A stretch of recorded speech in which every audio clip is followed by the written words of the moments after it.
চট্টগ্রাম বিশ্ববিদ্যালয় ক্যাম্পাসে শিক্ষার্থী ও স্থানীয়দের মধ্যে আবারও সংঘর্ষের ঘটনা ঘটেছে। রোববার দুপুর 12টার পর বিশ্ববিদ্যালয়ের 2 নম্বর গেট সংলগ্ন চোবড়া গ্রামে এ সংঘর্ষ ছড়িয়ে পড়ে। এতে বিশ্ববিদ্যালয়ের সহ উপাচার্য অধ্যাপক সহ 70 জনেরও বেশি শিক্ষার্থী আহত হয়েছেন। সকাল থেকে দুই পক্ষের মধ্যে উত্তেজনা বিরাজ করছিল। বেলা 11:30টার দিকে এক প্রান্তে কয়েকশো শিক্ষার্থী এবং অন্য প্রান্তে স্থানীয় লোকজন অবস্থান নেন। এ সময় দুই পক্ষই পাল্টাপাল্টি স্লোগান দেয়। কিছুক্ষণ পর শুরু হয় পাল্টাপাল্টি ধাওয়া ও ইট পাটকেল নিক্ষেপ। এতে রক্তাক্ত অবস্থায় অন্তত 10 শিক্ষার্থীকে ক্যাম্পাসের ভেতর নিয়ে যাওয়া হয়।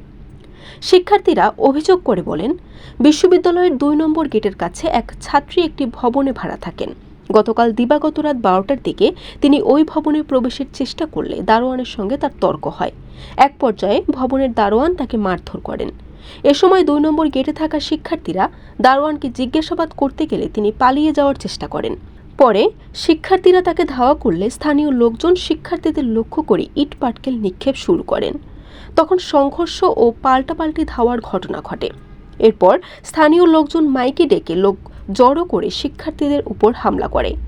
তবে স্থানীয় বাসিন্দাদের দাবি, তুচ্ছ ঘটনাকে কেন্দ্র করে শিক্ষার্থীরা হামলা চালিয়েছেন।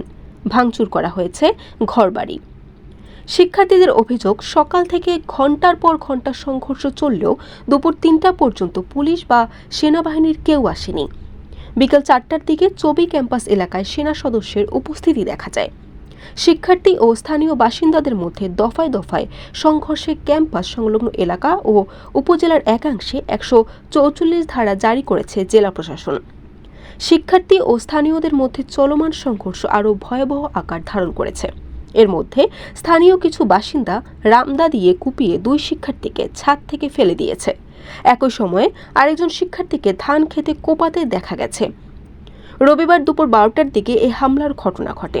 বিকেল 3টা 40 পর্যন্ত সংঘর্ষ অব্যাহত রয়েছে এবং আহতদের সংখ্যা ক্রমেই বাড়ছে। এরই মধ্যে হাটহাজারী উপজেলা প্রশাসন বিশ্ববিদ্যালয় এলাকায় 144 ধারা জারি করেছে। তবে এখনও কোনো বাহিনী সেখানে উপস্থিত হয়নি। একাধিক ভিডিও ফুটেজে হামলার বিষয়টি নিশ্চিত হওয়া গেছে। ইতিমধ্যে ভিডিওগুলো সামাজিক যোগাযোগ মাধ্যমে ফেসবুকে ছড়িয়ে পড়েছে। তবে 144 ধারা জারির পরও ক্যাম্পাসে অস্থিরতা চলমান ছিল।